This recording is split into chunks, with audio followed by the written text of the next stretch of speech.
Hello, Stuart Bray here with a look at some cheap airbrushes. Now, the thing about airbrushes is they're very nice things for spraying up makeups and, doing intricate kind of paint jobs.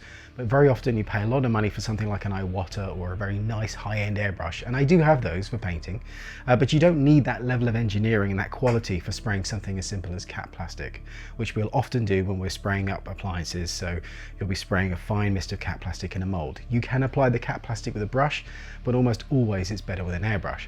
So I've taken a look at a few cheap airbrushes that work very well for this kind of stuff. In this video, we're looking at this airbrush. It's a simple dual action airbrush from Clarke Air. Again, I got this from Machine Mart, but again, if you hunt around for the Clarke Air dual action airbrush, you should find it. Under this video, you'll find description and links to take you to the places where this can be bought. So have a look around for it online. It cost me about £23.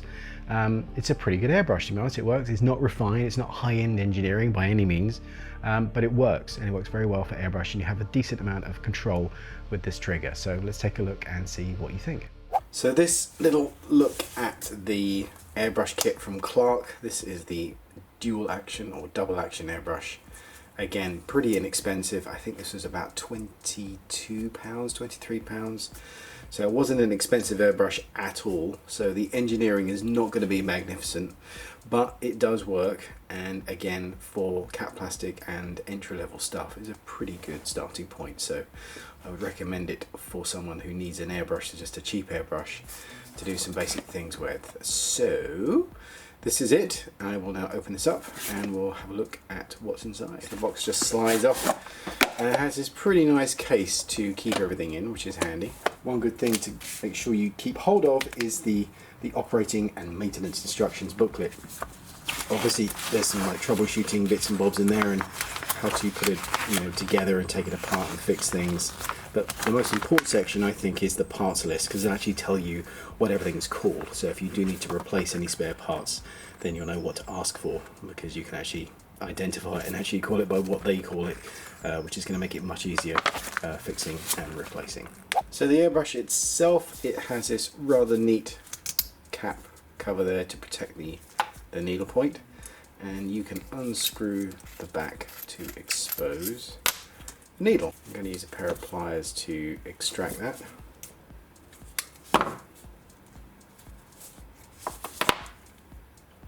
And there's the needle.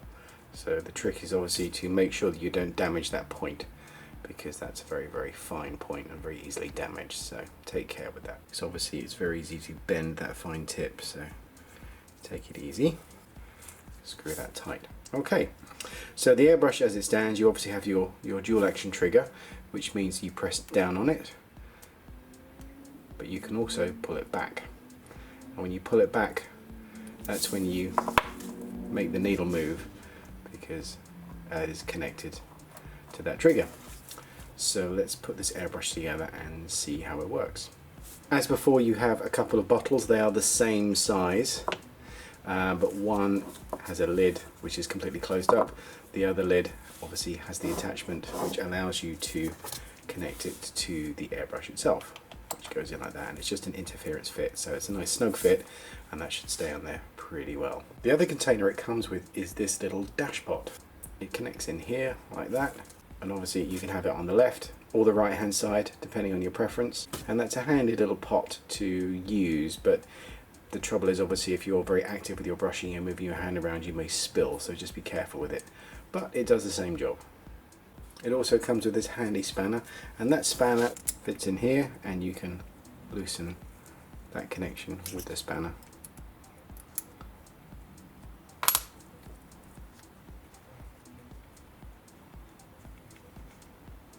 Should you need to replace any of those parts, there's a seal in there and maybe a spring that needs replacing eventually. The trouble with spare parts for little airbrushes like this, because they're so cheap, it's probably cheaper to just buy 2 or 3 of the airbrushes and then keep them for parts than to actually order new parts, because the whole thing was, like I say, about £20, and you'll probably end up spending about £5 or £6 on just a single part, just because of the nature of the economy of selling individual bits.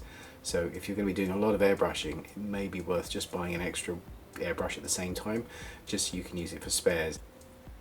It also comes with this adapter, so this will connect up to your airbrush, and your hose that will go with that as well. As with most airbrushes of this price range, it'll come with this kind of very cheap plasticky springy hose, which is okay, it will work, but again it's eternally springy, so it'll always sort of return back to its sort of coiled shape, which can be very frustrating when you're working because it can actually pull the airbrush over, so be aware of that.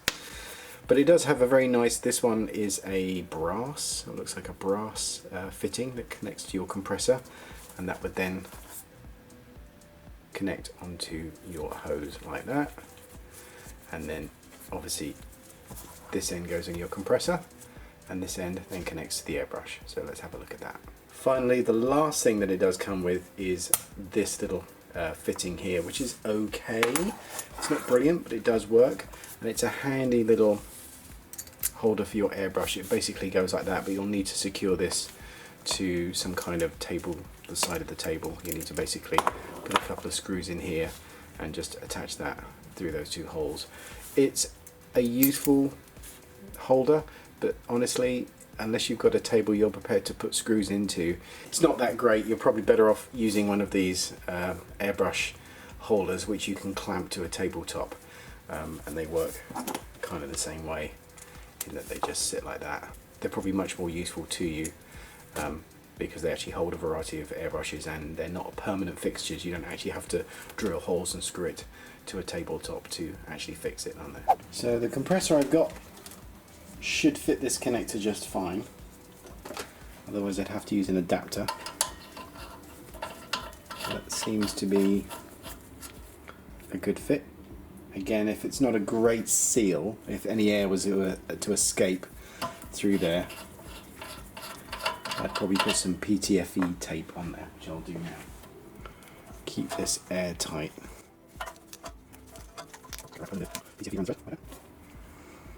And then that should make for a nice snug fit. It wouldn't hurt just to get a little bit of a spanner on there. Make that bit more of a tighten fit. And onto that we can then connect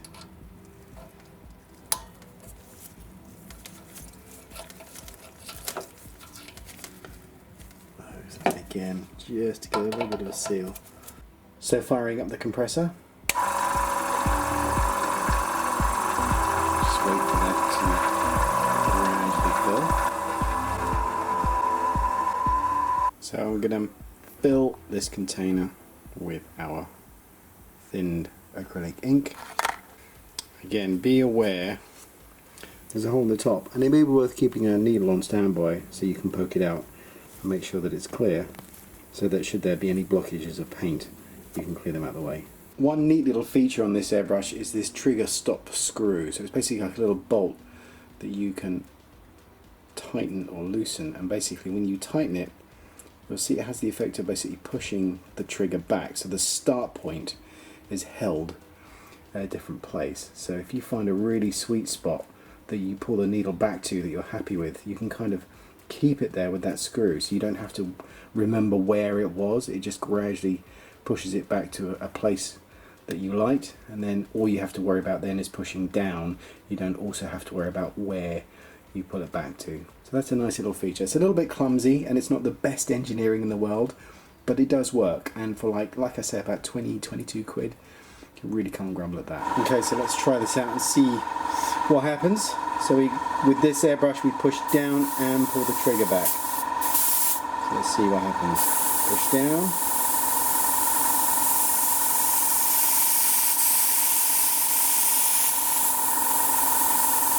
So you can control the flow, so you can get a really thin line, and then you can widen that line with just by pulling the needle back, pulling the trigger back.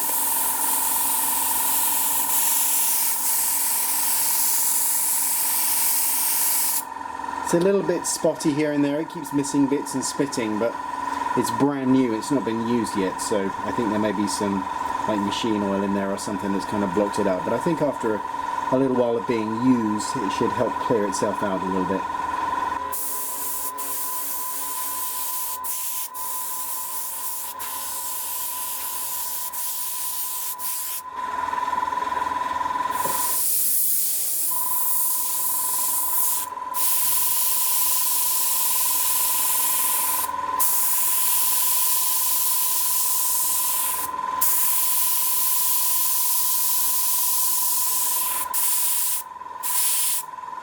One thing I would recommend when airbrushing anything is to keep some paper towel on standby, so that before you start spraying, you spray first on the towel and see what's going to happen. Because if it spits or does anything weird, it's going to do it on the towel, and then you know you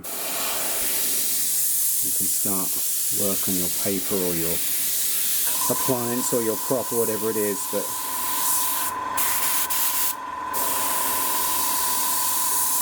you can get some very fine lines with this actually, it's pretty good. But it's just got to be careful that you don't suddenly do that and then you end up with these big spitty kind of spiders, which we don't like. And again, always just check on a piece of paper towel or tissue paper first, just to see if you can get the flow right before you commit. And it's also good to sort of start from slightly farther away and then kind of come in, rather than pull the trigger straight on the paper, because it may just come out at a rate you weren't expecting and you end up sort of depositing a big dollop when you didn't mean to. But practice makes perfect, and once you get used to your airbrush and how sensitive it is, and make your adjustments and your pressure and everything right, it's a pretty decent tool for not a lot of money. It's definitely worth looking at as an entry-level airbrush. So to use the paint cup is pretty much exactly the same. You just push in there. The only thing you gotta make sure is that it's really in there, so kind of give it a twist as you push it up, just to lodge it in there, so it should be a nice tight fit. And the same thing again, you just basically top it up with paint. But I would advise overfilling this. I'd probably only go about halfway or less, because if you go too far, obviously, when you tilt the cup, you could end up spilling it, so just be very, very wary of that, or moving your hand too violently, you might shake and cause a spill. So just be careful with that.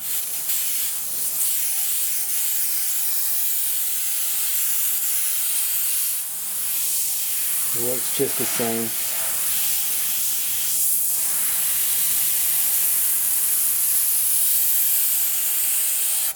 As to clean up,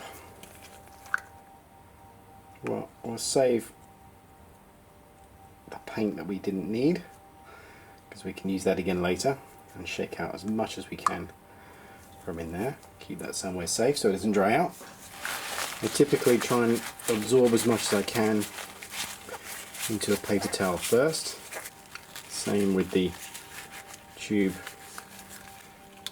And then these can just be rinsed in water, because we're using water-based paint. Obviously, if you're using a different kind of material, using a solvent-based paint or cap plastic, which uses either acetone or isopropyl alcohol, then use the appropriate solvent to break down and clean out the residue of whatever paint there is still in those containers. It gets kind of stuck in the corners and the ridges and the threads and inside the tube, so don't be shy about giving it a little rinse and a bit of a soak,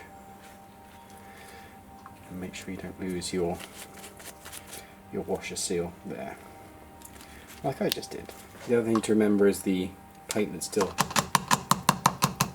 that brush, so shake out the worst of that. And I found that using a cotton swab or a Q-tip or a cotton bud is usually pretty good at soaking up the worst. Maybe put it in the water and get the worst of it out with that. And just flush it through. Flush water through, just keep changing it until the water comes through clear.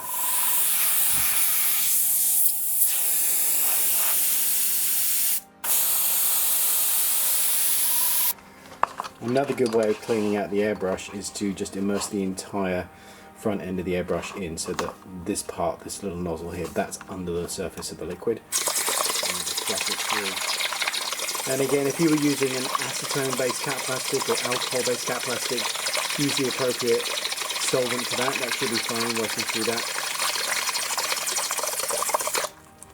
And that just helps kind of flush all the crap out.